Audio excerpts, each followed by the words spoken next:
Ketika seorang ayah meninggal namun meninggalkan warisan yang sangat banyak sekali, pemuda ini harusnya senang dengan warisan itu, namun dengan syarat harus tetap melanjutkan pesugihannya, jika tidak semua harta dan orang-orang terdekatnya akan menjadi tumbalnya. Hujan deras mengguyur desa kecil itu sejak pagi, seolah alam ikut berkabung atas kepergian Pak Joyo, sosok yang dikenal berwibawa namun penuh misteri. Di bawah langit kelabu, Raka berdiri kaku di depan makam ayahnya. Ia adalah satu-satunya yang tersisa setelah ibunya meninggal lebih dulu secara mendadak 3 tahun lalu. Kepergian Pak Joyo meninggalkan beban berat bukan hanya karena kesedihan, tetapi juga warisan yang kini sepenuhnya menjadi miliknya. Rumah besar, sawah subur, dan sejumlah uang di rekening adalah hal yang tak pernah ia bayangkan akan ia miliki di usia 28 tahun. Namun, bukan itu yang membuat jantungnya berdebar kencang. Sebuah amplop coklat yang ditinggalkan oleh ayahnya ditemukan di atas meja kerjanya sehari sebelum pemakaman, menyimpan pesan terakhir yang mengubah segalanya. Tangannya bergetar saat membaca kata demi kata dalam surat itu. Pikiran Raka bergejolak. Pesugihan? Ia tak pernah menyangka ayahnya terlibat dalam hal seperti itu. Apalagi ada syarat keji yang harus dilakukan, menyerahkan nyawa manusia sebagai tumbal. Namun, Raka memutuskan, ia tidak akan mengikuti jejak ayahnya. Nilai-nilai yang dipegangnya tak bisa menerima tindakan itu. Ia tak ingin mengotori tangannya dengan darah demi kekayaan yang tak ia minta. Namun, keputusan itu membawa ancaman. Bukan hanya suara-suara aneh dan bayangan gelap yang mulai mengintainya, tetapi juga kematian yang mulai mengintai orang-orang di sekitarnya. Satu persatu. Desa Banyupinar, tempat Raka tinggal, adalah desa yang tenang, dikelilingi sawah luas dan hutan kecil di ujung baratnya. Penduduk desa hidup sederhana, saling mengenal dan sering berkumpul di balai desa untuk berbagi cerita atau sekadar menikmati sore bersama. Di desa ini, Raka dikenal sebagai pemuda yang ramah dan pekerja keras. Ia menghabiskan harinya bekerja, serabutan, mulai dari membantu petani hingga memperbaiki peralatan rumah tangga. Meski hidupnya tak bergelimang harta, Raka selalu merasa cukup dengan apa yang dimilikinya. Namun, kematian Pak Joyo membawa perubahan besar dalam hidupnya. Rumah tua di tepi desa kini menjadi miliknya sepenuhnya. Sawah yang luas, lengkap dengan gudang padi, juga menjadi bagian dari warisan itu. Tidak hanya itu, sebuah rekening bank dengan jumlah yang cukup besar turut diserahkan kepadanya. Hari ketiga, setelah pemakaman ayahnya, Raka duduk di ruang tamu rumah peninggalan itu. Amplop coklat yang ia temukan sebelumnya masih tergeletak di meja. Belum berani ia buka lagi setelah membacanya sekilas di hari pertama. Seakan ada sesuatu yang menahannya, sebuah firasat buruk yang terus menghantuinya. Namun, rasa penasaran akhirnya mengalahkan ketakutannya. Perlahan ia membuka amplop itu sekali lagi. Surat di dalamnya ditulis dengan tangan ayahnya yang tegas, penuh dengan kata-kata yang terasa asing dan mengancam. Anakku, kekayaan yang kau warisi bukanlah hasil kerja keras semata. Aku telah menjalin perjanjian dengan Sengkolo Dargo, makhluk yang hidup di alam lain. Tumbal-tumbal yang telah kuberikan selama ini adalah syarat untuk menjaga kekayaan dan keselamatan kita. Jika kau tidak melanjutkan, nyawa-nyawa yang dekat denganmu akan menjadi korban. Raka merasa darahnya berhenti mengalir. Nama Sengkolo Dargo yang disebutkan dalam surat itu tidak ia kenal, tetapi membayangkan apa yang harus dilakukan untuk melanjutkan ritual pesugihan itu sudah cukup membuatnya bergidik. Sosok ini menerima nyawa manusia sebagai persembahan dan memberikan kekayaan sebagai gantinya. Raka menghela napas panjang, menatap surat itu dengan mata kosong. Bagaimana mungkin ayahnya, seorang pria yang ia hormati, bisa melakukan hal seperti ini? Lebih mengejutkan lagi, surat itu menyiratkan bahwa ibunya, Bu Lestari, mungkin juga menjadi bagian dari perjanjian gelap ini. Raka memejamkan mata, mencoba mengusir pikiran itu, tetapi bayangan wajah ibunya yang sakit mendadak sebelum meninggal terus menghantuinya. Konflik batin mulai muncul di dalam diri Raka. Kekayaan yang diwariskan kepadanya cukup untuk mengubah hidupnya sepenuhnya. Namun, syarat untuk melanjutkan pesugihan itu terlalu mengerikan. Membunuh orang demi mempertahankan harta, itu adalah sesuatu yang tidak pernah bisa ia lakukan. Ketukan di pintu membuyarkan lamunannya. Tetangganya, Bu Sarti, datang membawakan rantang makanan seperti biasanya. Raka, kamu jangan lupa makan. Ini ibu bawakan sayur asam sama perkedel, dimakan ya. Ucap Bu Sarti menyodorkan rantang itu pada Raka. Wanita paruh baya itu selalu baik hati, menganggap Raka seperti anaknya sendiri setelah ibunya meninggal. Raka tersenyum tipis dan menerima rantang itu dengan ucapan terima kasih, meski pikirannya masih dipenuhi oleh surat itu. Malam harinya, Raka duduk sendirian di ruang tengah. Surat wasiat ayahnya kini ia simpan di laci meja, tetapi kata-kata di dalamnya seakan masih bergema di telinganya. Angin malam bertiup kencang, membuat daun jendela berderik. Lampu minyak yang menyala di sudut ruangan tiba-tiba berkedip-kedip seperti ada yang mencoba memadamkannya. Dargo. Nama itu berbisik di pikirannya. Tiba-tiba, Raka merasakan kehadiran. Sesuatu di luar rumahnya. Ia berdiri, berjalan perlahan menuju jendela. Dari balik kaca, ia melihat bayangan besar berdiri di kejauhan, di antara pepohonan. Tubuhnya tinggi menjulang, mata merahnya bersinar di kegelapan. Suara geraman pelan terdengar, menggetarkan udara malam. Raka mundur perlahan, keringat dingin mengalir di pelipisnya. Ia menutup jendela dan berlari ke kamarnya, berusaha menenangkan dirinya. Tetapi malam itu, tidur menjadi sesuatu yang mustahil. Bayangan Dargo dan surat wasiat ayahnya terus menghantui pikirannya. Apakah aku harus melanjutkan? Pikir Raka dengan rasa takut yang tak tertahankan. Tetapi jawaban hatinya selalu sama. Ia tidak ingin menjadi pembunuh. Ia tidak ingin mengorbankan nyawa demi harta yang tak pernah ia inginkan. Namun, keputusan itu ternyata bukan akhir dari segalanya. Itu adalah awal dari serangkaian kejadian yang akan menguji keberanian dan moralitasnya hingga ke batas terakhir. Angin dingin berhembus dari arah hutan, membawa aroma lembab khas tanah yang baru saja diguyur hujan. Raka melangkah ke warung kopi Pak Seno, tempat biasa ia dan Bayu, sahabat karibnya, bertukar cerita atau sekadar melepas lelah. Warung kecil itu berlokasi di ujung desa, hanya diterangi lampu minyak yang menggantung di tiang bambu. "Kamu kok kelihatan capek banget, Rak?" tanya Bayu sambil menyeruput kopi hitam panas yang baru saja dihidangkan. Raka tersenyum tipis, mengaduk kopinya tanpa semangat. "Aku lagi kepikiran sesuatu, Yu." Bayu menaikkan alis, menunggu penjelasan lebih lanjut. Tidak biasanya Raka seserius ini.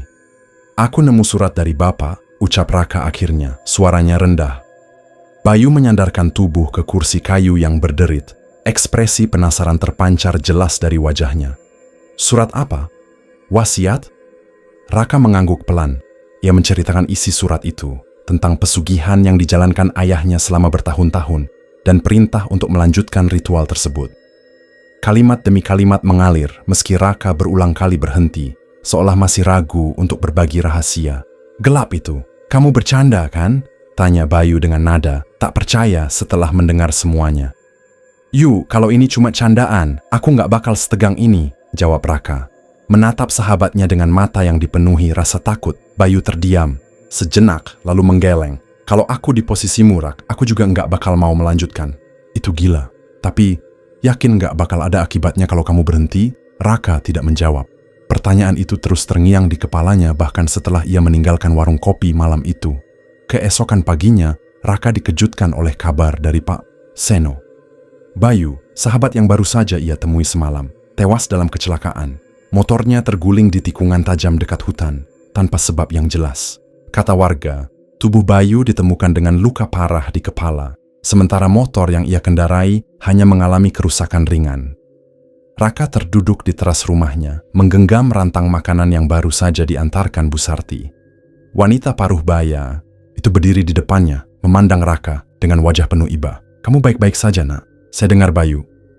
Bu Sarti tidak menyelesaikan kalimatnya. Raka mengangguk pelan, lalu memaksakan senyum. "Terima kasih, Bu, saya nggak apa-apa."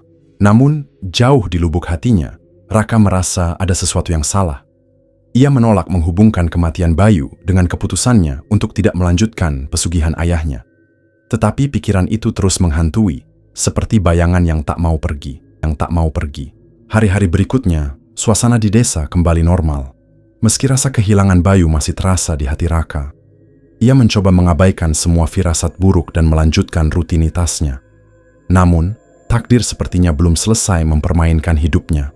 Suatu pagi, Bu Sarti, wanita yang selalu baik padanya, ditemukan tewas di rumahnya sendiri. Warga desa geger, tubuhnya tergeletak di lantai dapur, dengan ekspresi wajah yang penuh ketakutan. Tidak ada tanda-tanda kekerasan, namun bau anyir menyengat, memenuhi rumahnya. Raka merasa dunia di sekitarnya runtuh. Ia berdiri di depan rumah Bu Sarti bersama warga lainnya, menatap kosong ke arah pintu yang terbuka lebar. Ingatan tentang surat ayahnya kembali menyeruak, menghantam pikirannya seperti ombak besar. Mungkinkah ini benar-benar karena aku? Gumamnya pelan, tak sadar jika salah satu tetangganya mendengar. Maksudmu apa, Raka? Tanya Pak Seno, yang berdiri di sebelahnya. Raka menggeleng cepat. Enggak ada apa-apa, Pak. Namun, hatinya tidak bisa berbohong. Malam itu, Raka duduk di sudut kamar dengan pelita kecil di dekatnya. Angin dari jendela yang terbuka terasa lebih dingin dari biasanya, menusuk hingga ke tulang. Surat ayahnya masih tersimpan di dalam laci, meja, tetapi seakan-akan kata-kata di dalamnya terus bergema di pikirannya. Raka memejamkan mata, berharap bisa tidur meski hanya sebentar. Namun, suara-suara aneh mulai terdengar. Pada awalnya hanya desau angin, lalu berubah menjadi geraman rendah, seperti suara binatang besar yang marah. Ia membuka matanya perlahan, tubuhnya menegang. Dari balik jendela kamar, sebuah bayangan besar terlihat berdiri di kejauhan. Bayangan itu tidak bergerak, hanya berdiri diam dengan mata merah menyala yang menatap lurus ke arahnya. Dargo, bisik Raka, suaranya nyaris tak terdengar.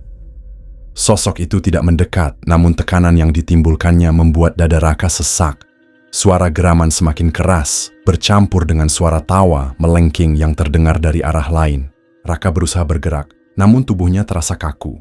Tiba-tiba, jendela kamar terbuka lebar, angin kencang masuk dan memadamkan pelita. Kegelapan menyelimuti ruangan, membuat Raka hanya bisa mengandalkan matanya yang mencoba menyesuaikan diri.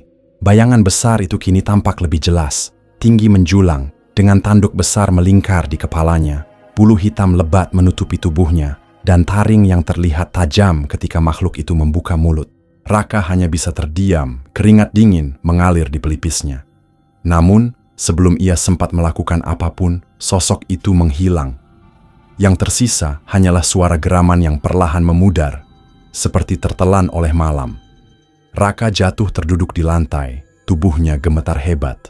Ia tahu, ini baru permulaan dari sesuatu yang jauh lebih buruk.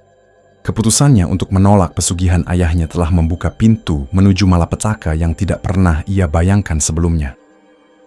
Hari itu, sinar matahari terasa menyengat meski langit di atas desa Banyupinar tampak mendung. Raka berjalan menuju rumah Pak De Herman, saudara tertua almarhum ayahnya. Jalan setapak yang ia lalui dipenuhi daun kering yang berguguran dari pepohonan di sekitarnya. Meski langkah kakinya mantap, hatinya penuh keraguan. Pak De Herman tinggal di rumah kecil di pinggir desa, tidak jauh dari sungai. Rumah itu tampak sederhana dengan pagar bambu yang mulai rapuh dimakan usia. Raka mengetuk pintu perlahan, berharap kehadirannya tidak mengganggu. "Raka, masuk nak," suara berat Pak De Herman terdengar dari dalam, diikuti oleh derit pintu yang terbuka. Di ruang tamu yang kecil dan penuh dengan aroma dupa, Raka duduk berhadapan dengan pria paruhbaya itu. Pak De Herman menatapnya dengan pandangan serius, memperhatikan setiap gerak-geriknya. "Ada apa kamu kesini, nak? Wajahmu nggak tenang," tanya Pak De sambil mengisap dalam-dalam rokok linting yang dipegangnya. Raka terdiam sejenak, mencoba merangkai kata. "Pak De, aku mau tanya sesuatu. Soal Bapak." Pak De Herman mengerutkan kening, tapi tidak berkata apa-apa. Ia hanya mengangguk, memberi isyarat agar Raka melanjutkan. "Bapak pernah cerita soal pesugihan ke Pak De?" Raka bertanya dengan suara pelan, namun penuh tekanan. Pak De Herman terkejut. Tangannya yang memegang rokok gemetar sedikit, sebelum ia menghembuskan asap panjang. "Kenapa kamu tanya soal itu, nak?" Raka menjelaskan semuanya. Surat wasiat yang ia temukan, gangguan yang mulai menghantuinya, dan kematian-kematian yang terasa terlalu kebetulan. Wajah Pak De Herman, yang tadinya tegas kini terlihat lebih gelap. Seolah beban berat yang ia sembunyikan selama bertahun-tahun kembali mencuat ke permukaan. "Jadi, kamu tahu sekarang?" Gumam Pak De Herman sambil mengusap wajahnya. "Raka, Apa yang bapakmu lakukan adalah dosa besar. Tapi itu semua sudah berlalu. Raka menatap Pak D-nya dengan mata penuh harap. Pak D, aku nggak mau melanjutkan pesugihan itu. Tapi aku juga nggak bisa biarkan semua ini terus terjadi. Tolong, apa Pak D tahu cara mengakhirinya? Pak D Herman menggeleng pelan. Aku nggak tahu caranya, nak. Tapi aku tahu seseorang yang mungkin bisa membantu. Pak Wirya? Nama itu terdengar asing di telinga Raka. Ia mengernyit. Siapa Pak Wirya? Dia teman lama bapakmu. Dulu mereka sering pergi ke Gunung Kawi bersama, jelas Pak D Herman. Pak Wirya tahu lebih banyak tentang asal-usul pesugihan itu. Kalau ada yang bisa menjawab pertanyaanmu, mungkin hanya dia. Raka merasakan secercah harapan, namun rasa takut juga menghantuinya. Gunung Kawi adalah tempat yang sering ia dengar dalam cerita-cerita mistis pesugihan. Ia tidak pernah menyangka ayahnya terlibat sedalam itu dengan tempat tersebut. Pak, Wirya sekarang tinggal di mana, Pak Dek? Dia tinggal di desa Gading Rejo, di kaki Gunung Kawi. Jaraknya tidak terlalu jauh, tapi jalannya cukup sulit. Kalau kamu mau bertemu dia, hati-hati Raka. Jangan sembarangan bicara, ujar Pak D Herman sambil meletakkan rokoknya di aspak kaleng. Terima kasih, Pak D. Aku pasti akan berhati-hati, jawab Raka dengan tegas. Namun, sebelum Raka sempat berdiri, Pak D Herman menahan lengannya. Raka, dengar baik-baik. Apa yang kamu hadapi ini bukan main-main. Pesugihan itu bukan hanya tentang harta atau tumbal. Ada sesuatu yang lebih besar, sesuatu yang bahkan bapakmu mungkin tidak bisa kendalikan. Kalau kamu tidak siap, lebih baik kamu tidak usah pergi. Kata-kata itu menggantung di udara, membuat suasana semakin berat. Raka mengangguk pelan, mencoba menyembunyikan rasa gentarnya. Malam harinya, Raka duduk di kamarnya, menyusun rencana untuk perjalanan ke desa Gading Rejo. Ia tahu ini bukan perjalanan biasa. Dengan segenggam keberanian, ia memutuskan untuk meminta Dani, sahabatnya yang lain, menemani. Dani adalah satu-satunya orang yang ia percaya sepenuhnya setelah Bayu tiada. Dani, aku butuh bantuanmu, ujar Raka ketika bertemu Dani di rumahnya keesokan harinya. Dani, seorang pria yang selalu terlihat santai, menatap Raka dengan cemas. Bantuan apa, Rak? Kamu kelihatan serius banget. Raka menceritakan segalanya, termasuk rencananya untuk pergi ke desa Gading Rejo dan bertemu Pak Wirya. Awalnya Dani terkejut, bahkan sedikit ragu. Namun, melihat tekad di wajah Raka, ia akhirnya setuju untuk ikut. Ya sudah aku temani, kebetulan di rumah aku juga lagi nggak ngapa-ngapain. Raka mengangguk. Dalam hatinya, ia tahu perjalanan ini adalah awal dari sesuatu yang besar. Ia tidak tahu apa yang akan ia temui, tetapi ia tidak punya pilihan selain melanjutkan. Hanya dengan mengetahui cara mengakhiri pesugihan ini, ia bisa mengakhiri teror yang terus mengintainya. Malam sebelum keberangkatan, Raka berdiri di depan rumahnya, menatap hutan yang gelap di kejauhan. Angin malam berhembus lembut, membawa bisikan yang nyaris tak terdengar. Dargo! Bisik sebuah suara pelan dari kejauhan, membuat Raka merinding. Ia tidak lagi takut. Besok ia akan mulai melawan. Apapun yang terjadi, ia tidak akan mundur. Perjalanan menuju desa Gading Rejo terasa melelahkan. Jalan setapak yang mereka lalui sempit dan berbatu, dikelilingi hutan lebat yang terasa begitu sunyi. Raka dan Dani tidak banyak bicara sepanjang perjalanan. Sesekali mereka berhenti, hanya untuk memastikan arah dari papan petunjuk yang tampak tua dan kusam. Setelah beberapa jam berjalan, akhirnya mereka tiba di desa kecil yang tampak seperti terpisah dari dunia luar. Rumah-rumah kayu sederhana berdiri berjajar di antara pepohonan.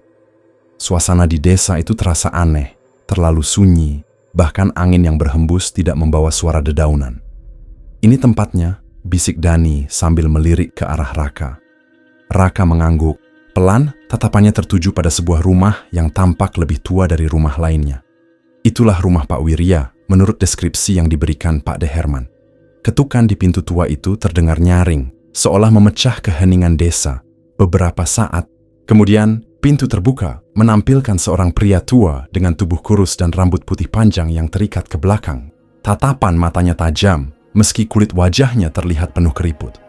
Kau pasti Raka, anak Joyo, ucap Pak Wirya, dengan suara berat sebelum Raka sempat memperkenalkan diri.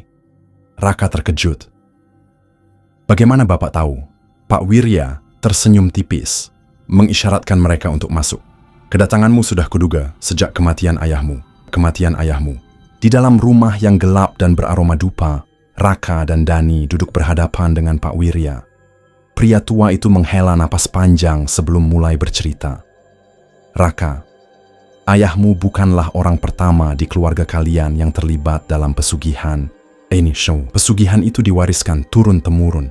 Hanya saja Joyo, ayahmu, mengambil langkah yang jauh lebih gelap daripada leluhurnya. Raka menelan ludah, hatinya berdebar kencang. Apa maksudnya, Pak? Pak Wirya menatapnya dengan pandangan tajam.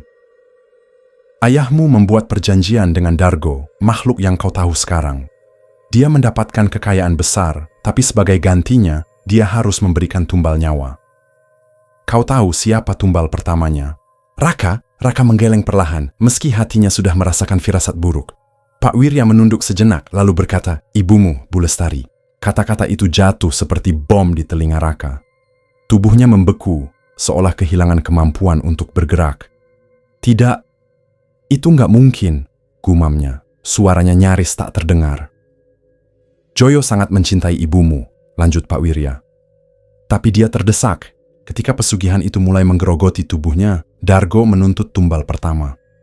Dia memilih Lestari karena dia tahu cinta itu lebih kuat daripada segalanya. Pengorbanan sebesar itu membuat Dargo memberinya kekayaan yang lebih besar. Raka merasa dunia di sekitarnya runtuh. Kenangan akan ibunya yang selalu lembut dan penuh kasih bercampur dengan bayangan pengkhianatan ayahnya. Tangannya mengepal erat, menahan gejolak amarah dan kesedihan yang menguasai dirinya. "Lalu, apa yang bisa aku lakukan sekarang?" tanya Raka dengan suara bergetar. Pak Wirya menghela napas panjang. Satu-satunya cara untuk mengakhiri pesugihan, insya adalah menghancurkan sumber kekuatannya. Jimat yang ayahmu dapatkan dari Gunung Kawi. Dani, yang sejak tadi hanya diam, akhirnya bersuara. "Jimat? Maksudnya benda yang menyimpan kekuatan pesugihan itu?" Pak Wirya mengangguk. "Betul, jimat itu mungkin disimpan di suatu tempat di rumahmu. Bentuknya sebuah buntalan kain hitam dengan tulisan aksara Jawa. Di dalam buntalan itu ada 2 buah biji gayam, rambut Sengkolo Dargo, dan kertas raja sebagai tanda perjanjian yang ia buat dengan Sengkolo Dargo." Raka menatap Dani, hampir tak percaya mendengar pernyataan itu. "Lalu, apa yang harus aku lakukan dengan benda itu, Pak?" tanya Raka. "Kalian harus membawa benda itu ke sebuah pohon besar di Gunung Kawi. Pohon itu adalah tempat di mana ayahmu pertama kali bertemu dengannya. Untuk menghancurkan pesugihan ini, kalian harus membakar semua benda itu di tempat asalnya." "Kalau kami membakarnya, pesugihan itu selesai?" tanya Raka penuh harap. "Ya, tapi tidak tanpa risiko," jawab Pak Wirya dengan nada berat. "Dargo tidak akan membiarkanmu melakukannya. Jika kau gagal, nyawamu akan menjadi gantinya." Suasana menjadi hening, hanya suara angin yang sesekali terdengar dari celah-celah rumah. "Dan satu hal lagi," lanjut Pak Wirya. "Ritual itu hanya bisa dilakukan di malam Jumat Kliwon. Saat itulah kekuatan Dargo berada di puncaknya, namun itu juga saat ia paling rentan." Dani menatap Raka dengan cemas.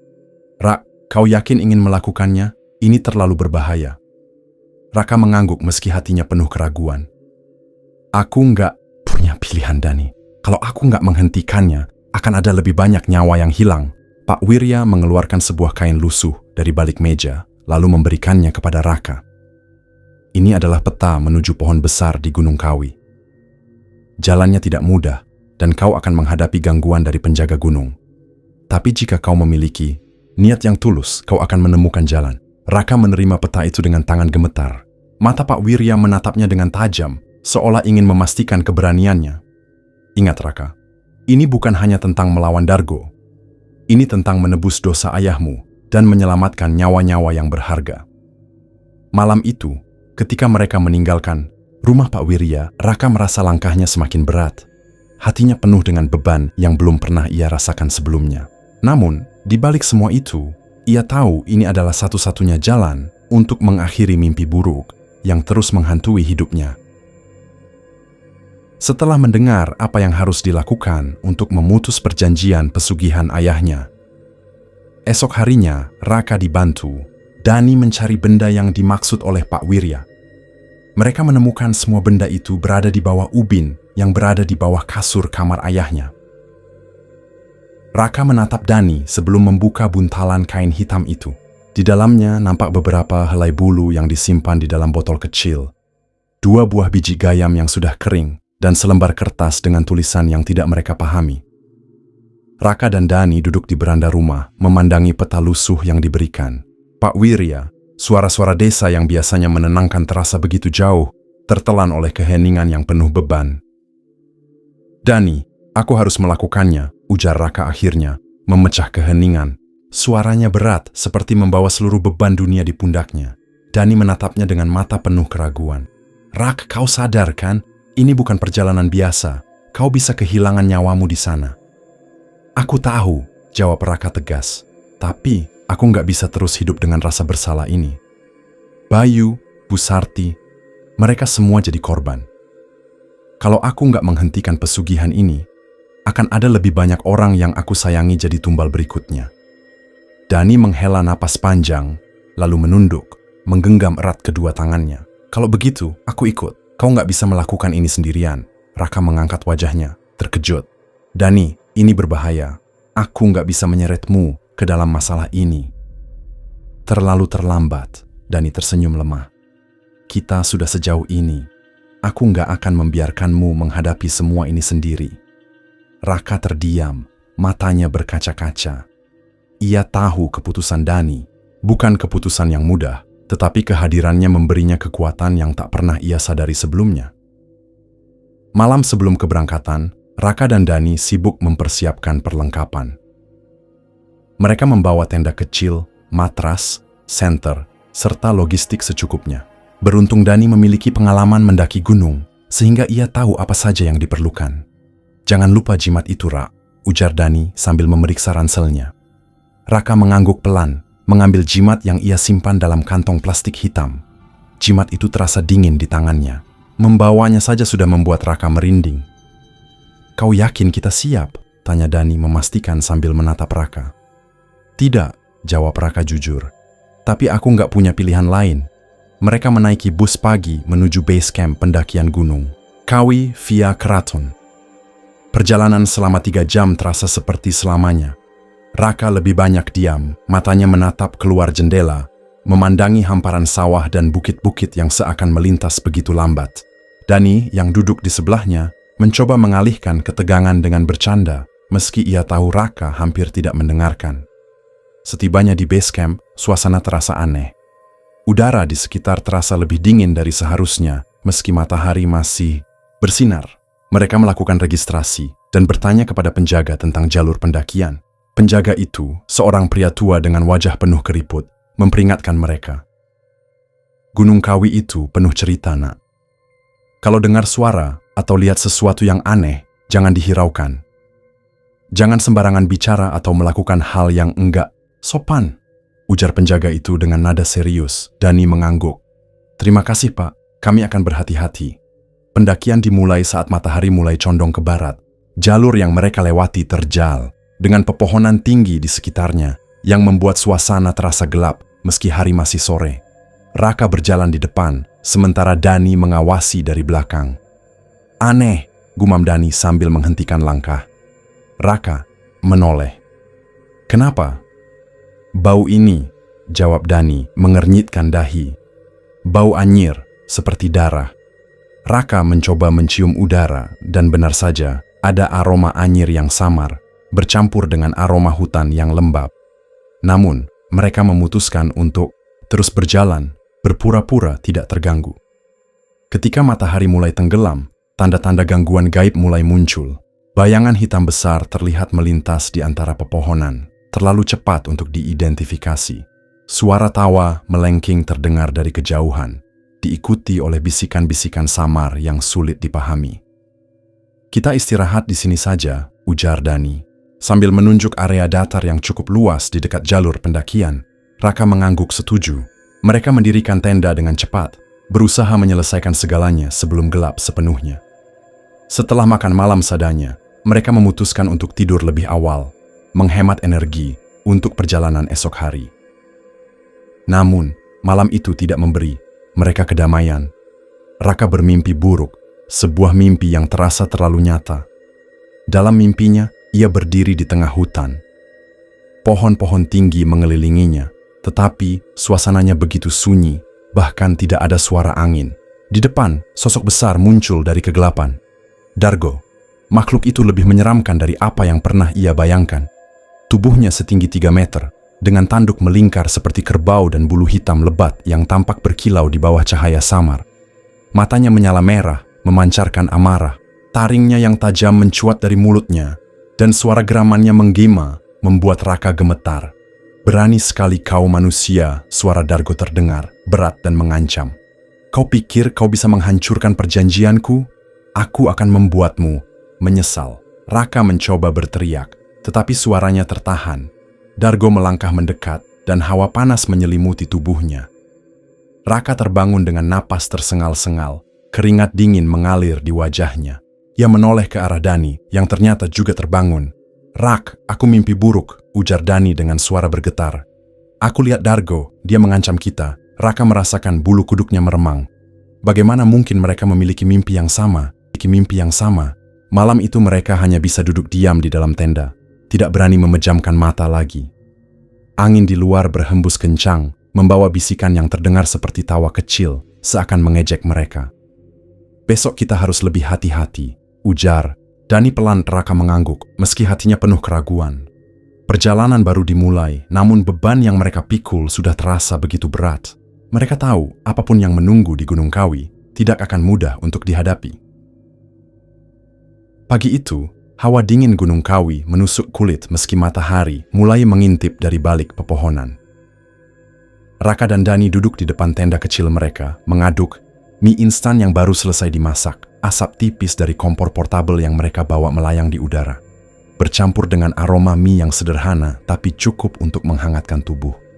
"Kau yakin kita bisa melewati ini, Rak?" tanya Dani sambil menyeruput kuah mie di mangkuknya. Raka mengangguk pelan, meski dalam hatinya penuh keraguan. "Aku nggak tahu, Dani, tapi kita sudah sejauh ini. Kita harus melanjutkan." Dani tersenyum kecil, mencoba menyemangati dirinya sendiri. "Kita pasti bisa. Lagi pula, aku nggak mau cerita ini berakhir sia-sia. Aku mau bisa bilang ke dunia bahwa kita melawan sesuatu yang lebih besar dari diri kita sendiri." Setelah sarapan, mereka segera merapikan tenda dan memastikan peralatan mereka lengkap. Jimat merah kehitaman itu disimpan Raka di dalam kantong kecil yang ia ikat erat di dalam ranselnya. Ia bisa merasakan energi aneh yang memancar darinya, seperti sebuah ancaman yang terus menempel di punggungnya. Mereka melanjutkan pendakian menuju Pesarehan, jalur menuju Puncak Pitrang. Berdasarkan peta dari Pak Wirya, pohon besar tempat jimat itu berada di tengah perjalanan menuju Puncak Pitrang.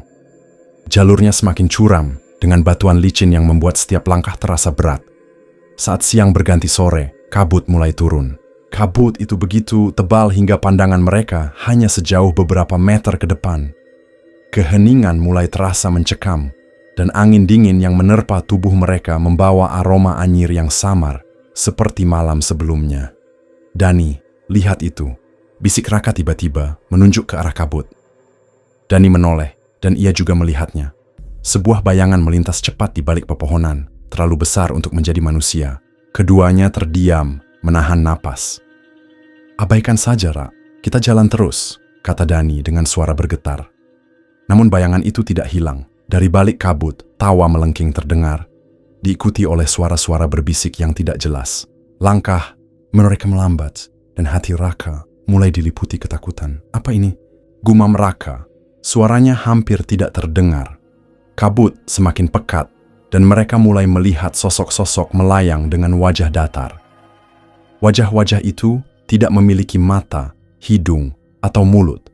Hanya sebuah permukaan kosong yang menghadap mereka.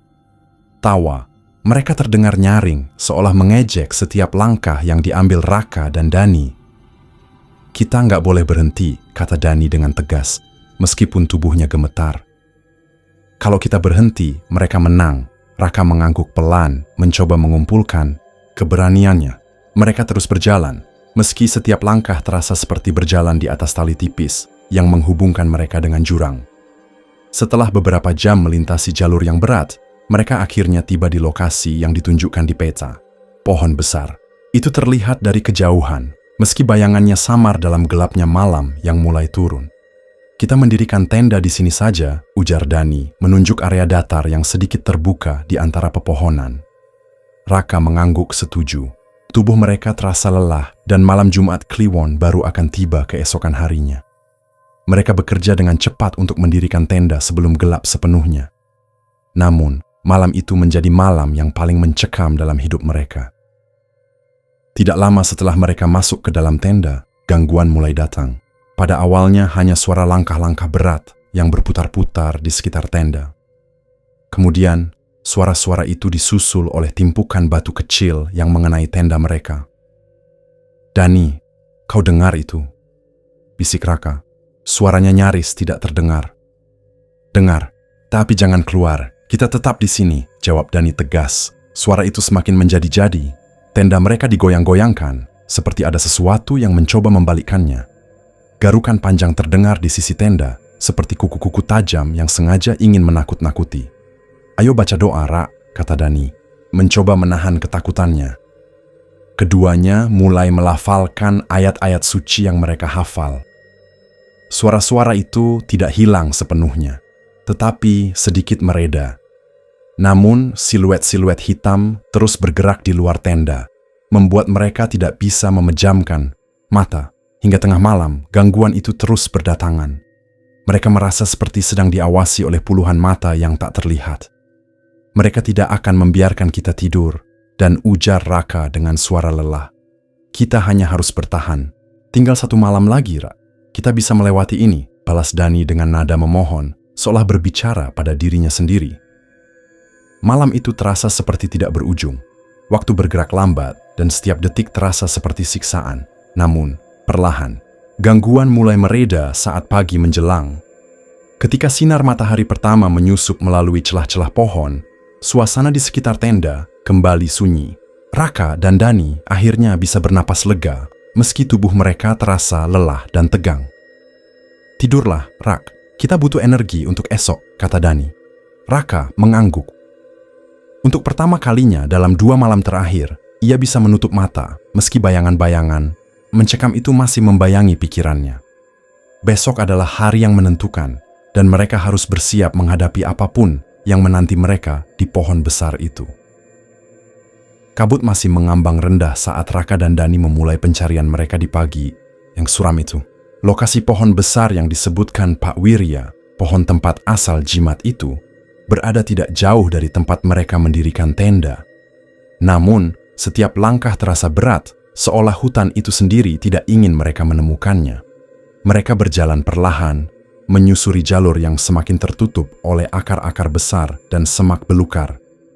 Hutan itu penuh dengan suara, gemerisik daun, langkah-langkah samar yang tidak pernah terlihat, dan bisikan-bisikan halus yang mengalir di udara.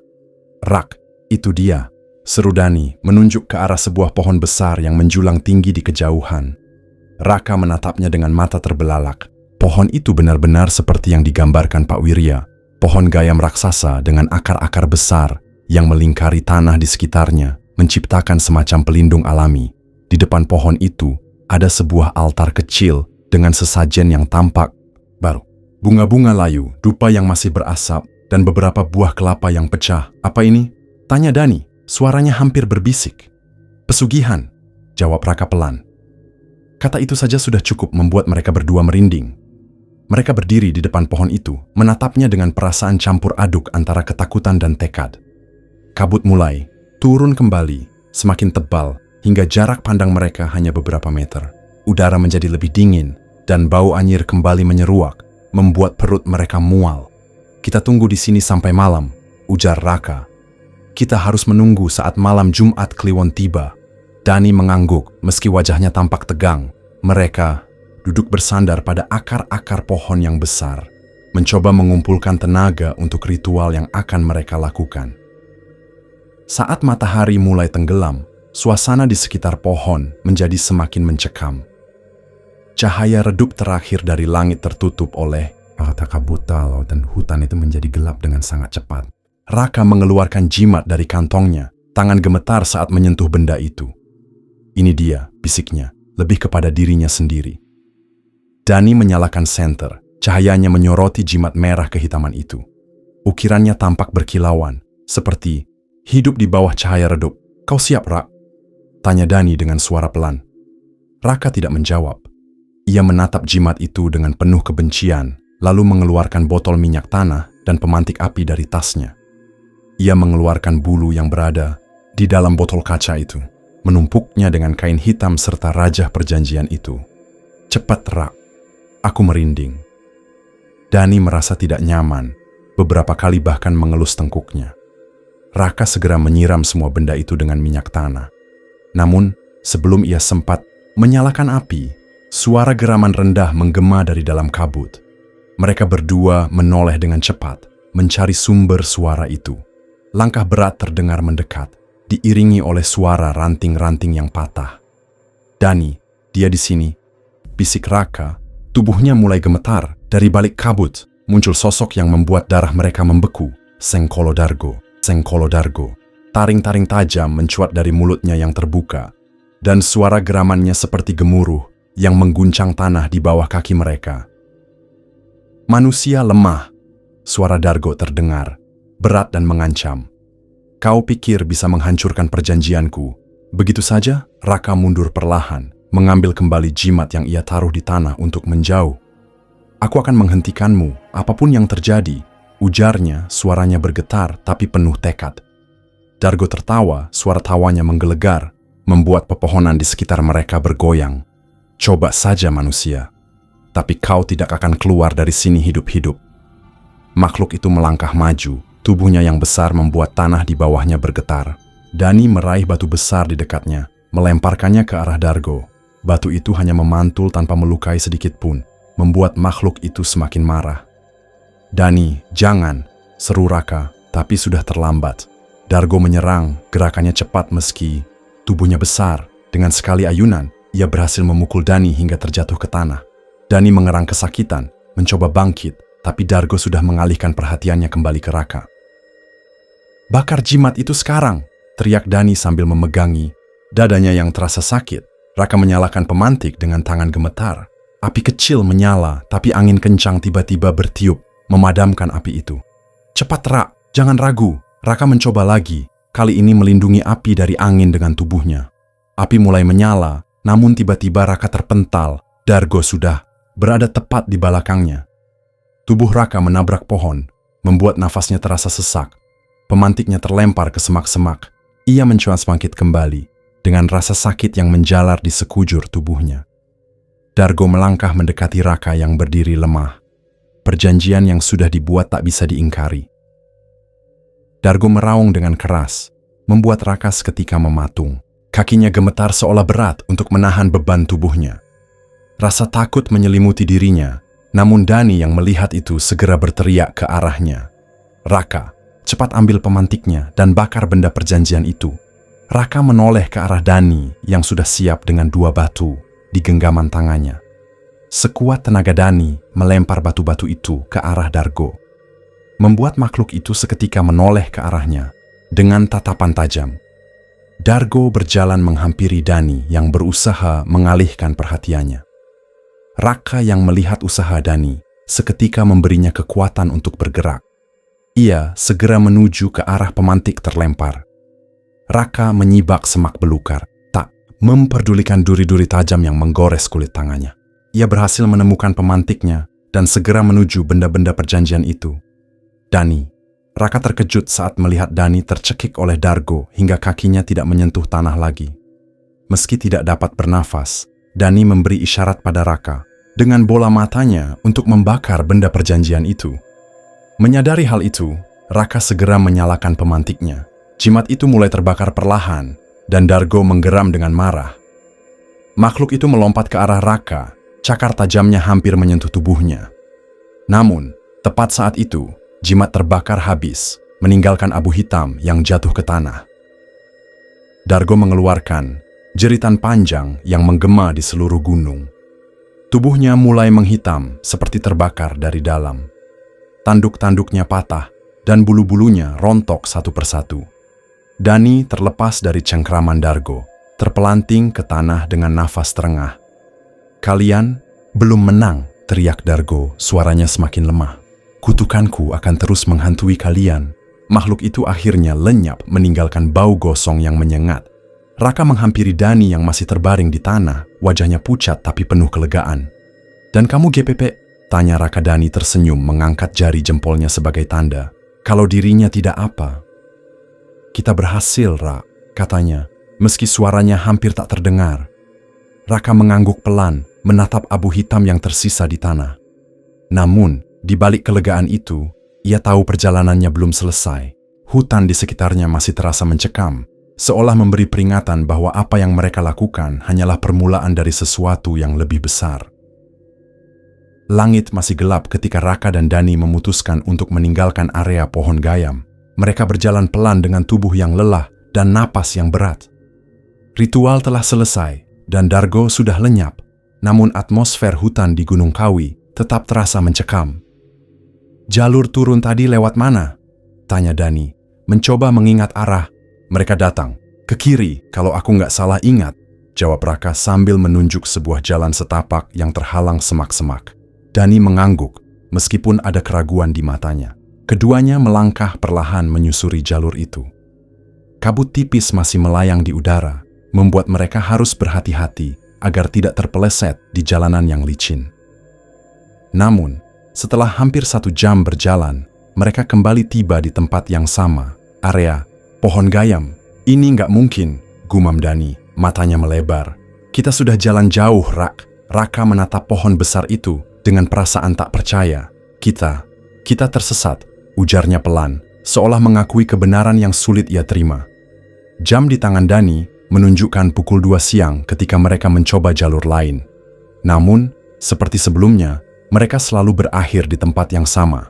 Area pohon gayam tampak seperti pusat dari labirin hutan ini, dan setiap jalan keluar seolah membawa mereka kembali ke titik awal. Sementara itu, gangguan mulai muncul kembali. Langkah-langkah samar terdengar di belakang mereka, tetapi saat mereka menoleh, tidak ada apa-apa. Beberapa kali, suara tangisan lirih menyusup di antara keheningan, memaksa mereka untuk mempercepat langkah. Ketika matahari mulai tenggelam, suasana menjadi semakin mencekam. Raka dan Dani terpaksa mendirikan tenda di sebuah area datar yang tidak jauh dari jalur setapak. "Kita nggak bisa terus berjalan di malam begini," ujar Dani sambil meletakkan tasnya. Raka mengangguk setuju, tubuhnya sudah lelah dan pikirannya dipenuhi kecemasan. Malam itu menjadi awal dari mimpi buruk yang baru. Hutan yang sunyi mendadak dipenuhi suara-suara aneh. Tawa melengking terdengar dari kejauhan, diikuti oleh suara langkah berat yang berputar-putar di sekitar tenda mereka. "Ada yang di luar," bisik Dani, tubuhnya tegang. Raka mengintip dari celah tenda. Di bawah cahaya senter yang redup, ia melihat bayangan besar melintas cepat di antara pepohonan.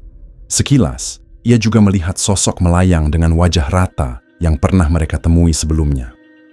"Jangan keluar," bisik Raka, suaranya bergetar. Tiba-tiba, tenda mereka terguncang hebat, seolah ada sesuatu yang mencoba merobohkannya. Suara cakaran panjang terdengar jelas, membuat kain tenda bergetar seperti akan robek. "Kita harus pindah," teriak Dani sambil meraih tasnya. Mereka berdua keluar dari tenda dengan senter di tangan, mencoba mencari tempat lain yang lebih aman. Namun, gangguan terus mengikuti mereka. Dari balik pepohonan, mereka melihat sosok besar dengan mata merah menyala. Suara geraman terdengar, membuat bulu kuduk mereka meremang. Malam itu mereka terus berjalan tanpa tujuan, hanya berharap bisa menjauh dari gangguan. Hingga menjelang pagi, mereka akhirnya menemukan tempat yang cukup aman untuk berhenti. Hari ketiga di Gunung Kawi dimulai dengan rasa lapar dan haus yang menyiksa. Makanan mereka hanya tersisa 1 bungkus mie instan, sementara air di botol tinggal setengah. "Kita harus hemat," ujar Raka sambil menyerahkan botol air kepada Dani. Dani meminum sedikit lalu mengembalikannya. "Kita harus cari jalan keluar hari ini. Kalau enggak, aku nggak yakin kita bisa bertahan lebih lama." Mereka melanjutkan perjalanan dengan langkah yang semakin berat. Kali ini, mereka mencoba mengikuti aliran sungai kecil yang mereka temukan, berharap sungai itu akan membawa mereka keluar hutan. Namun, gangguan semakin menjadi-jadi. Dari kejauhan, mereka mendengar suara-suara aneh, tangisan anak kecil, tawa melengking, dan bisikan yang memanggil nama mereka. "Rak, kau dengar itu?" tanya Dani dengan suara gemetar. "Dengar," jawab Raka singkat. Ia berusaha tetap fokus, meskipun kepalanya mulai pening karena rasa lapar dan lelah. Menjelang sore, mereka tiba di sebuah area terbuka yang dipenuhi akar-akar pohon besar. Tempat itu terasa aneh, seperti tidak seharusnya ada di tengah hutan. "Kita berhenti di sini," ujar Dani, meletakkan tasnya. Raka mengangguk, lalu duduk di atas akar pohon yang besar. Perutnya melilit, tetapi ia tahu mereka harus menyimpan mie instan terakhir itu untuk malam nanti. Malam kedua di hutan jauh lebih buruk dari sebelumnya. Hawa dingin menusuk kulit dan gangguan supranatural semakin intens. Mereka mendengar suara-suara berat di sekitar mereka, seperti sesuatu yang berjalan dengan langkah besar. Beberapa kali, mereka melihat sosok besar dengan mata merah menyala mengintip dari balik pepohonan. "Kita nggak bisa terus begini, Rak," bisik Dani, suaranya penuh kepanikan. Raka menggenggam tasnya erat-erat, berusaha mengendalikan rasa takut yang mulai menguasai dirinya. "Kita harus bertahan. Hanya itu yang bisa kita lakukan." Tengah malam, suara tawa melengking terdengar semakin dekat. Tenda mereka terguncang lagi, tetapi kali ini lebih kuat. Seolah ada sesuatu yang ingin memaksa mereka keluar. "Kita baca doa," ujar Raka, menggenggam tangan Dani. Keduanya mulai melafalkan ayat-ayat suci yang mereka hafal, berharap bisa melindungi diri dari gangguan. Perlahan, suara-suara itu mulai mereda, meskipun suasana tetap mencekam. Ketika pagi tiba, mereka hanya bisa duduk diam di dalam tenda, tubuh mereka lelah dan wajah mereka pucat. "Kita harus temukan jalan keluar hari ini," ujar Dani dengan suara parau. Raka mengangguk, meskipun tubuhnya terasa lemas. Mereka sudah kehabisan makanan, dan air terakhir yang mereka miliki hanya cukup untuk beberapa tegukan. "Kita tidak boleh menyerah," ujar Raka pelan, lebih kepada dirinya sendiri, pada dirinya sendiri. Hari itu, mereka kembali melanjutkan perjalanan, berharap bisa menemukan jalan keluar dari hutan yang seolah tidak berujung. Namun, dalam hati mereka, sebuah ketakutan besar terus menghantui. Bagaimana jika mereka tidak pernah bisa keluar dari Gunung Kawi? Pagi hari keempat di Gunung Kawi dimulai dengan kabut yang lebih tebal dari sebelumnya. Raka dan Dani melangkah dengan tubuh lelah, mencoba menemukan jalur keluar, meski langkah mereka terasa semakin berat. Perut kosong dan dahaga yang menyiksa membuat pikiran mereka mulai kabur. "Rak, aku nggak yakin kita bisa keluar dari sini," ujar Dani, napasnya tersengal. "Jangan nyerah Dan, aku yakin kita pasti bisa keluar dari sini," jawab Raka pelan, meski ia sendiri mulai kehilangan harapan. Tiba-tiba, dari balik kabut, muncul seorang pria tua. Ia mengenakan baju sorjan bergaris sederhana dan ikat kepala khas Jawa. Wajahnya penuh keriput, tetapi matanya tajam, memancarkan aura yang menenangkan. "Kalian tersesat?" tanya pria itu dengan suara lembut namun berwibawa. Raka dan Dani saling pandang, bingung sekaligus lega. "Ya Mbah," jawab Raka dengan nada putus asa. Pria tua itu tersenyum tipis. "Ikuti saya. Kalian butuh tempat untuk beristirahat." Tanpa banyak pertanyaan, mereka mengikuti pria itu yang memperkenalkan dirinya Imas sebagai Mbah Joego. Langkahnya perlahan, namun setiap gerakannya terasa penuh kepastian. Kabut yang tebal seolah tersibak dengan kehadirannya, memberi mereka jalan yang lebih jelas. Beberapa saat kemudian, mereka tiba di sebuah area yang terasa berbeda. Di bawah sebuah pohon besar yang rindang, udara terasa lebih segar dan bau anyir yang menyiksa selama ini menghilang sepenuhnya. "Duduklah," ujar Mbah Joego sambil menunjuk ke sebuah tempat di bawah pohon. Ia mengeluarkan botol air dan beberapa bungkus daun pisang dari kantong kainnya. "Minumlah, makan ini, kalian butuh tenaga." Raka dan Dani menerimanya dengan penuh rasa syukur. Air itu terasa dingin dan menyegarkan, sementara makanan dalam daun pisang berupa ketan hitam dan kelapa parut yang terasa hangat di perut mereka. "Mbah, apa Anda tinggal di sini?" tanya Dani, masih memandang pria tua itu dengan rasa ingin tahu. Mbah Joego tersenyum. "Saya hanya penduduk Gunung Kawi. Kadang saya berjalan-jalan, melihat apa yang terjadi di sekitar." Jawabannya terdengar sederhana, tetapi ada sesuatu dalam pembawanya yang membuat Raka dan Dani tidak berani bertanya lebih jauh. Malam itu, mereka memutuskan untuk bermalam di area pohon besar itu bersama Mbah Joego. Di depan api unggun kecil yang dibuat oleh pria tua itu, mereka duduk bertiga, menikmati kehangatan yang telah lama hilang dari perjalanan mereka. Gunung Kawi ini memang tempat yang menarik, ujar Mbah Joego sambil menambahkan ranting ke dalam api. Banyak yang datang ke sini mencari kekayaan, tapi mereka lupa apa yang mereka cari sebenarnya hanyalah permainan setan. Raka dan Dani saling pandang. Maksud Mbah, pesugihan itu tidak nyata? Tanya Raka, suaranya penuh rasa. Ingin tahu. Pesugihan itu nyata, tapi bukan dari kekuatan yang baik, jawab Mbah Joego.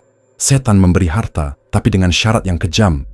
Mereka ingin memastikan orang-orang yang memintanya menemani mereka di neraka kelak. Apa kalian pikir itu adil? Keduanya menggeleng pelan. Manusia sering lupa, lanjut Mbah Joego, menatap api yang berpendar.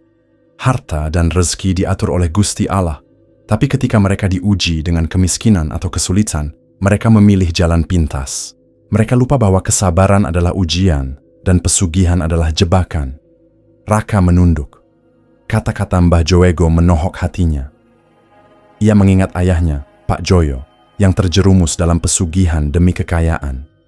Ia juga teringat ibunya, Bu Lestari, yang menjadi korban pertama dari perjanjian gelap itu. Mbah Joego menatapnya dengan lembut. Hiduplah dengan baik. Jangan biarkan harta menjadi alasanmu mengorbankan yang benar. Ia melanjutkan, ingatlah, pesugihan itu hanya ujian. Mereka yang memilihnya mungkin kaya di dunia, tapi miskin di akhirat. Apakah itu harga yang pantas? Raka mengangguk pelan, merasa beban di hatinya sedikit berkurang. Kata-kata Mbah Joego memberikan pencerahan yang selama ini ia cari. Malam semakin larut dan rasa kantuk mulai menyerang Raka dan Dani. Mereka mencoba bertahan, tetapi mata mereka terasa berat, seolah-olah ada kekuatan yang memaksa mereka untuk tidur. Mbah, apa kami aman di sini? Tanya Dani sebelum akhirnya menyerah pada kantuknya. Mbah Joego tersenyum tipis. Kalian aman. Esok pagi, berjalanlah ke arah timur. Kalian akan menemukan jalan keluar. Raka ingin bertanya lebih banyak, tetapi rasa kantuk menguasainya. Dalam hitungan detik, ia sudah tertidur dengan tubuh bersandar pada pohon besar itu. Ketika pagi tiba, suara burung dan sinar matahari yang menyelinap di antara dedaunan membangunkan mereka. Raka membuka matanya perlahan, mencoba mengingat apa yang terjadi. Mbah Joego, panggilnya, namun tidak ada jawaban. Ia menoleh ke arah Dani, yang juga baru bangun. Mbah Joego di mana? Tanyanya. Dani mengangkat bahu. Mungkin dia sudah turun duluan. Kita ikuti arah yang dia bilang saja, Ra. Ke timur. Raka mengangguk. Meski hatinya merasa ada yang aneh, namun ia memutuskan untuk tidak memikirkannya terlalu dalam. Mereka segera merapikan barang-barang mereka dan mulai berjalan ke arah timur. Seperti yang dikatakan Mbah Joego. Kabut yang selama ini menyelimuti hutan mulai memudar. Dan suara-suara aneh yang menghantui mereka hilang sepenuhnya. Langkah mereka terasa lebih ringan, seolah-olah hutan itu sendiri memberikan jalan untuk mereka keluar. Meski kelelahan masih terasa, ada secercah harapan di hati mereka. Kata-kata Mbah Joego terus terngiang, memberikan kekuatan untuk melanjutkan perjalanan menuju dunia yang lebih terang. Langit mulai cerah ketika Raka dan Dani menyusuri jalur yang diarahkan oleh Mbah Joego. Jalan itu terasa berbeda dari sebelumnya. Tidak ada kabut tebal, tidak ada suara-suara aneh, dan tidak ada semak belukar yang menghalangi langkah mereka. Hutan yang sebelumnya terasa begitu mencekam kini seolah terbuka, memberi mereka jalan keluar. Ini seperti jalannya dibuat untuk kita, gumam Dani sambil memperhatikan jalur di depannya. Raka mengangguk, meski pikirannya masih diliputi kebingungan. Kemana Mbah Joego pergi? Mengapa ia menghilang begitu saja tanpa jejak? Mereka terus berjalan hingga suara manusia terdengar di kejauhan. Ketika mereka mendekati ujung jalur, mereka melihat sekelompok orang yang tampak seperti warga desa dan Beton Sar. Bersama dari Zime meneriakkan nama Raka dan Dani dengan nada panik. Itu mereka. Itu Raka dan Dani. Seru salah seorang warga menunjuk ke arah mereka. Beberapa orang langsung berlari menghampiri, wajah mereka penuh kelegaan. Syukurlah kalian selamat. Kami sudah mencarimu selama 6 hari. ujar salah satu petugas SAR 6. Hari? Tanya Dani terkejut. Kami merasa seperti baru 3 hari di atas. Petugas itu mengangguk. Kalian hilang sejak malam Jumat Kliwon. Kami pikir kalian tidak akan kembali. Raka dan Dani saling pandang, lalu menjelaskan bahwa mereka tersesat setelah salah mengambil jalur. Raka menambahkan bahwa mereka akhirnya dibantu oleh seorang kakek tua bernama Mbah Joego yang menunjukkan jalan keluar. Namun, ketika nama itu disebut, suasana berubah. Para warga dan petugas saling bertatapan, wajah mereka menampakkan keheranan. Mbah Joego, ulang salah satu warga. Iya, jawab Dani. Beliau yang menolong kami di atas. Warga itu terdiam sejenak sebelum berkata, kalian pasti salah. Mbah Joego, atau yang biasa kami sebut Eyang Joego, adalah tokoh yang sudah lama meninggal. Makamnya ada di pesarehan Gunung Kawi. Raka dan Dani terbelalak. Kata-kata itu menggema di kepala mereka, membawa kesadaran yang perlahan meresap. Sosok yang mereka temui di hutan, pria tua yang memberi mereka makanan, air, dan nasihat, bukan manusia biasa. Kalau kalian benar-benar bertemu Eyang Joego, lanjut warga itu, berarti niatan kalian baik. Beliau hanya muncul untuk menolong, orang yang punya tujuan yang benar. Raka hanya bisa mengangguk perlahan, mulutnya terasa kering. Ia tidak tahu harus berkata apa, tetapi rasa syukur memenuhi hatinya. Mereka telah melewati perjalanan yang berat, dan seseorang atau sesuatu telah memastikan mereka bisa kembali dengan selamat. Setelah beberapa jam istirahat di pos pendakian, Raka dan Dani akhirnya kembali ke rumah mereka di desa. Namun, meski mereka telah meninggalkan Gunung Kawi, bayangan pengalaman itu terus menghantui pikiran Raka. Di malam-malam yang sunyi, ia sering teringat wajah ibunya, Bu Lestari, yang menjadi korban pertama dari pesugihan ayahnya. Ia juga teringat sosok Dargo yang menyeramkan dan suara jeritannya saat jimat terbakar. Raka tahu bahwa dosa ayahnya bukan tanggung jawabnya, tetapi rasa bersalah itu tetap melekat. Ia merasa perlu melakukan sesuatu untuk menebus semua itu. Aku tidak bisa menerima harta warisan itu, Dani, kata Raka suatu hari ketika mereka duduk di depan rumah. Dani mengangguk, tidak terlihat terkejut. Aku sudah menduga, tapi kau yakin kau bisa memulai hidup yang lebih mudah dengan semua itu? Raka menggeleng. Aku tidak ingin hidupku terikat oleh dosa. Aku akan menjual semuanya, rumah, sawah, apapun yang tersisa. Uangnya akan aku gunakan untuk membantu orang-orang yang membutuhkan. Aku ingin hidup sederhana, Dani. Hidup yang bersih, Dani tersenyum kecil. Kau sudah mengambil keputusan yang benar, Ra. Hidup kita mungkin tidak akan mudah, tapi setidaknya kita bisa tidur dengan hati yang tenang. Hari-hari berlalu, dan Raka mulai menjalani kehidupan baru.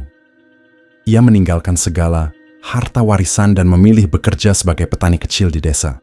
Meski hidupnya tidak lagi bergelimang kemewahan, ia merasa lebih damai. Pengalamannya di Gunung Kawi juga membuat hubungan antara dirinya dan Dani semakin erat. Mereka tidak hanya berbagi cerita, tetapi juga semangat untuk menjalani hidup yang lebih baik. Gunung Kawi telah menjadi simbol kekuatan mistis bagi banyak orang yang mencari jalan pintas menuju kekayaan. Namun, Raka kini tahu bahwa pesugihan hanyalah jebakan setan.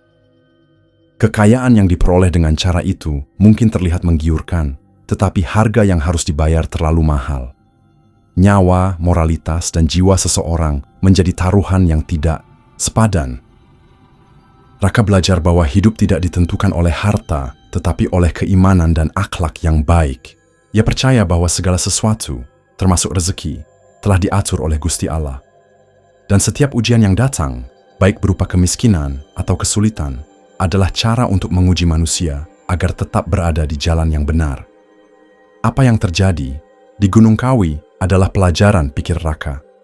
Setan mungkin kuat, tapi niat baik dan keimanan selalu lebih kuat. Dengan tekad baru, Raka melangkah menuju masa depan. Ia mungkin tidak memiliki banyak harta, tetapi ia memiliki sesuatu yang jauh lebih berharga, ketenangan hati, kehidupan yang bersih, dan keyakinan bahwa ia telah memilih jalan yang benar.